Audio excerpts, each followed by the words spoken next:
Welcome to our channel. నేను యజ్ఞమూర్తి. దేవర విజయోత్సవం గుంటూరులో లేదంటే మంగళగిరిలో జరపడానికి నిర్మాతలు సన్నాహాలు చేస్తున్నారని చెప్పేసి 2 రోజుల నుంచి వార్తలు వస్తూ ఉన్నాయి. కాకపోతే లేటెస్ట్గా మనకు అందుతున్నటువంటి మరొక సమాచారం ఏంటంటే ప్రభుత్వం నుంచి ఇంకా గ్రీన్ సిగ్నల్ రాలేదు. కారణం ఏంటంటే ఇక్కడ హైదరాబాద్లో ప్రీ రిలీజ్ ఈవెంట్ ఇంతకుముందు సినిమా రిలీజ్కి ముందు ఏర్పాటు చేసినప్పుడు అభిమానుల అత్యుత్సాహం కారణంగా కానివ్వండి, ఇంకొక దానివల్ల కారణం కానివ్వండి, మొత్తానికి రసాభాస అయిపోయి మొత్తం ఈవెంటే క్యాన్సిల్ అయిపోయింది. మొదలు కాకుండానే ఆగిపోయింది. దీన్ని అక్కడ పోలీసులు పరిగణలోకి తీసుకుంటున్నారా, అందువల్లే దానికి ఇంకా పర్మిషన్ అనేది ఇవ్వలేదా, లేదా ఇంకేమన్నా వేరే కారణాలు ఏమైనా ఉన్నాయి ఇది ఆగిపోవడానికి? ఈ విషయాలు మనతో డిస్కస్ చేయడానికి మన ముందు సీనియర్ జర్నలిస్ట్ అండ్ విశ్లేషకులు ధీరజ్ అప్పాజీ గారు ఉన్నారు. అప్పాజీ గారు నమస్కారం అండి. నమస్తే అండి యజ్ఞమూర్తి గారు.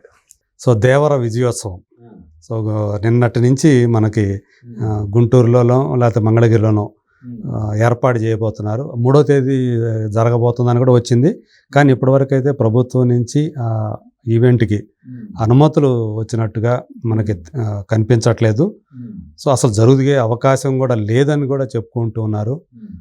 దీని మీద ఏమన్నా అంటే హైదరాబాద్లో ఇది క్యాన్సిల్ ఏదైతే అయిందో ప్రీ రిలీజ్ ఈవెంట్ దాని ఎఫెక్ట్ ఉందా, లేకపోతే ఇంకేమైనా రాజకీయ కోణాలు కూడా ఉండే అవకాశం ఉందని మీరు అనుకుంటున్నారా?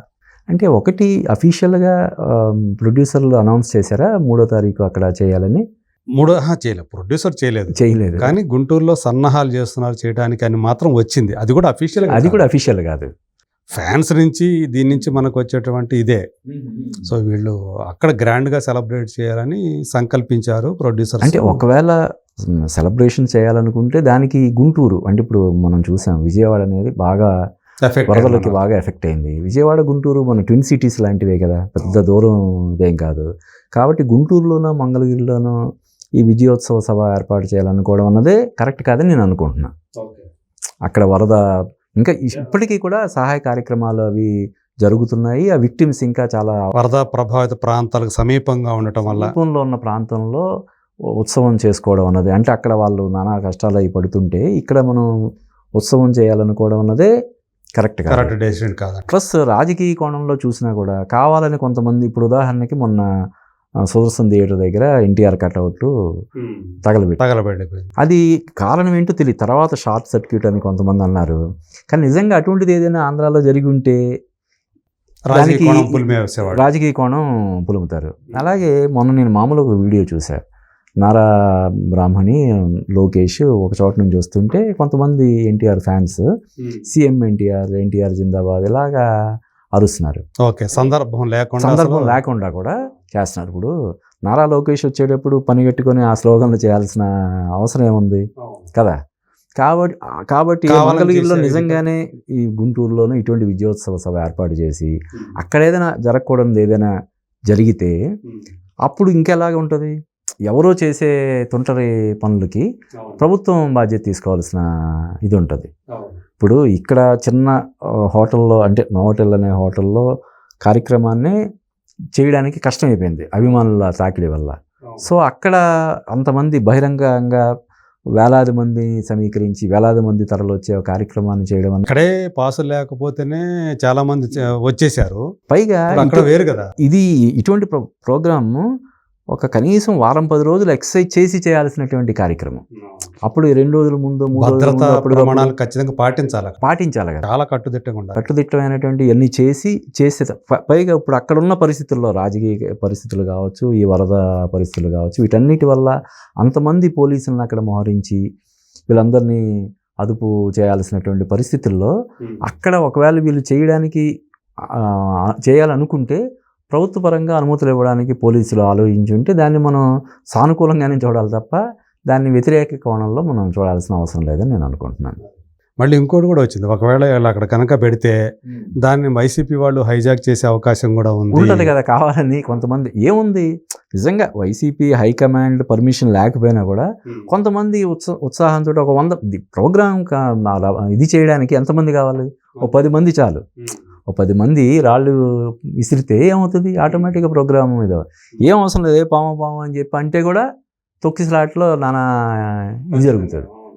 కాబట్టి ఇవన్నీ వాళ్ళు దృష్టిలో తీసుకొని ఒక పెద్ద స్థాయిలో ఎక్సైజ్ చేసి తప్ప ఇటువంటి వాటికి పర్మిషన్లు ఇచ్చే పరిస్థితి ఉండదు. కాబట్టి దాన్ని మరీ ఈ కోణంలో మనం చూడాల్సిన అవసరం లేదని నేను అనుకుంటున్నాను. అసలు అది చేయాలనుకుంటే వైజాగ్లో చేసుకోవచ్చు. హైదరాబాద్లో ఇప్పుడు ప్రీ రిలీజ్ ఈవెంట్ చేయలేకపోయాం కాబట్టి హైదరాబాద్లో గ్రాండ్గా చేద్దామని హైదరాబాద్లో చేయొచ్చు కదా. తెలంగాణలోనే ఇంకో చోట ఎక్కడైనా చేయొచ్చు, కట్టుదిట్టమైనటువంటి ఏర్పాట్లు చేసుకొని చేయొచ్చు. లేదంటే వైజాగ్లో చేయొచ్చు. పని కట్టుకొని గుంటూరు మంగళగిరిలో చేయాలనుకోవడమే కరెక్ట్ కాదని నేను అనుకుంటున్నాను. అదే అంటే సీఎం చంద్రబాబు నాయుడిని లొకేషన్ కూడా దీనికి అతిథులుగా పిలుస్తారు, ముఖ్య అతిథిగాని కూడా వచ్చింది. ఇవన్నీ అదే ఒకవేళ వాళ్ళు వచ్చినా కానీ మళ్ళీ కొంతమంది ఆకతాయిలు ఉంటారు కదా, మళ్ళీ అదే స్లోగన్లు పెట్టారంటే అది మళ్ళీ పెద్ద కాదు కదా. అసలు ఒక పక్క చంద్రబాబు నాయుడుతో ఎన్టీఆర్కి సయోధ్య లేదని చెప్తూ చంద్రబాబు నాయుడిని చీఫ్ గెస్ట్గా ఎలాగ పిలుస్తారు? పిలవాలంటే ఎన్టీఆర్ వెళ్ళాలి కదా ఇన్వైట్ చేయడానికి. కనీసం అంటే లోకేష్ అన్న పిలుస్తారా ఇలాంటిది ఉంది. ఎందుకంటే ఈ మధ్య లోకేష్కి ఆయన అభినందన తెలియజేయటం ఇవన్నీ జరిగినాయి కదా. అంటే అతను వరద బాధితులకి సహాయం ప్రకటించినప్పుడు లోకేష్ కూడా అతనికి థ్యాంక్స్ చెప్తూ ఒక ట్వీట్ చేశారు. అవును, ఒక 50 లక్షలు ఇచ్చినప్పుడు అతను మంత్రి స్థాయిలో స్పందించడం అనేది ఆ బాధ్యత. చిన్న అమౌంట్ ఏం కాదు కదా ఒక 50 లక్షలు అనేది. అటువంటి వివరాలు ఇవ్వడానికి ముందుకు వచ్చినప్పుడు ప్రభుత్వ పరంగా వాళ్ళు ప్రోత్సహించాల్సినటువంటి అవసరం కూడా ఉంది కదా. సో అంటే దీనికి ఇదంతా కావాలని ఒకవేళ నిజంగా పెడితే చీఫ్ గెస్ట్లకి వాళ్ళు ఎవరిని పిలుస్తారు ఈ లెక్కన? ఖచ్చితంగా వీళ్ళని కాకుండా వేరే వాళ్ళని ఎవరిని పిలుస్తారు ఆ ప్రాంతంలో పెడితే అనేది మళ్ళీ ఒక ప్రశ్న. అవును, ఆ ప్రాంతంలో పెడితే ఖచ్చితంగా వాళ్ళని పిలవాలి. ఇప్పుడున్న పరిస్థితుల్లో అక్కడ ఒక పక్క వరద సహాయ కార్యక్రమాలు ముమ్మరంగా జరుగుతున్న టైంలో చంద్రబాబు నాయుడు లేదంటే వీళ్ళు మినిస్టర్స్ వాళ్ళు కూడా రావడానికి ఇంట్రెస్ట్ చూపించరు కదా. అవును, టైం కేటాయించడం కూడా కొంచెం వాళ్ళకి ఇబ్బందికరంగా ఉంటుంది. అంటే అది ఒక పక్క చాలా రకరకాల వివాదాలు అవి జరుగుతున్నాయి అక్కడ. ఈ లడ్డు వివాదం అని లేకపోతే ఇంకోటని దాన్ని పక్కదారి పట్టించడం కోసం లేకపోతే రాజకీయ రంగు పొలవడం కోసం ఖచ్చితంగా కొంతమంది సాంఘిక విద్రోహ శక్తులు లాంటి వాళ్ళు కొంతమంది ప్రయత్నాలు చేస్తారు ఊరికి. అది దీన్ని ఉపయోగించుకునే అవకాశం ఉంది. వాళ్ళ హైకమాండ్ అనుమతి లేకుండా కూడా సరదాగా చేస్తారు. సోషల్ మీడియా దృష్టిని ఆకర్షించడం కోసం కానీ సరదాగా సునకానందం పొందడం కోసం కానీ కొంతమంది చేస్తారు. కొంతమంది అసలు ఏం లెక్క చేయట్లేదు. దాని మీద వచ్చే నెక్స్ట్ ఇంప్లికేషన్స్ ఏముంటాయి, ఎఫెక్ట్ ఏమవుతుంది, ఎవరు కూడా దాన్ని పట్టించుకోవట్లేదు. మనం ఇప్పుడు హైడ్రా రిలేటెడ్ కొన్ని వీడియోలు అవి చూస్తే అంటే ఖచ్చితంగా ఆ బాధితుల్ని మనం వాళ్ళ పక్షానే మన మద్దతు. కానీ ఒక ముఖ్యమంత్రి స్థాయి వ్యక్తిని పట్టుకొని బండబూతులు తిడుతున్నారు. అంటే తర్వాత పోలీసులు వచ్చి అరెస్ట్ చేస్తారేమో అన్న భయం ఏమీ లేకుండా. అవును కదా. అసలు చూస్తే అసలు పిఎంనైనా నోటికి వచ్చినట్టు తిట్టేస్తున్నారు. అది చూస్తే కూడా మనకి భయం వేస్తుంది అసలు. అంటే ఒక ముఖ్యమంత్రిని పట్టుకొని అన్ని బూతులు తిడుతున్నారేంటి అని. అంటే అక్కడ వాళ్ళు నిజంగా పాపం సఫర్ అయ్యి ఉండొచ్చు. వాళ్ళు ఎన్నో కష్టాలు పడి కష్టార్జితంతో దాన్ని కట్టుకున్న భవనం కూలిపోయినప్పుడు వాళ్ళ ఆవేదన కట్టలు తెంచుకోవడం అన్నది దాన్ని మనం తప్పట్లేము. కానీ మరీ ఇప్పుడు అలా చేయడం వల్ల వాళ్ళకైనా మంచి జరుగుతుందా? అవును, ఇప్పుడు అలాగా వాళ్ళకంటే అదో రకం ఆనందం అనమాట. అది అదే దానివల్ల ఇంకా వాళ్ళకి నష్టమే జరుగుతుంది తప్ప మేలు జరగదు. కాబట్టి మరి మీరు అన్నట్టు తర్వాత పర్యవసానాల గురించి కూడా ఆలోచించకుండా కొంతమంది అత్యుత్సాహం చూపించి ఈ కెమెరా కనిపించగానే కూడా రెచ్చిపోతున్నారు. దాన్ని దృష్టిలో పెట్టుకొని కూడా ఇటువంటి అనుమతులు ఇచ్చేటప్పుడు వాళ్ళు జాగ్రత్తలు ఖచ్చితంగా తీసుకోవాలి. దాన్ని మనం అందు గురించే గవర్నమెంట్ కూడా ఇంకా ఇవ్వలేదు. పోలీస్ అధికారులు సినిమా రిలీజే ఇంకా 1 వీక్ కూడా కాలేదు. ఎప్పుడు ప్లాన్ చేసి ఉంటారు? ఇది 2-3 రోజుల క్రితం ఎప్పుడైనా అనుకుని ఉంటే 2-3 రోజుల్లో ఒక భారీ ఫంక్షన్ ఎలా చేస్తారు అసలు? అదే అంటే నేను అనుకోవడం 3వ తేదీ కాకపోయినా ఇంకో 4 రోజుల తర్వాత ఈ దసరా హడావుడి ఉంటుంది. ఎక్కడికక్కడ దసరా ఉత్సవాలు కరెక్ట్ టైం కూడా కాదు కదా మరి.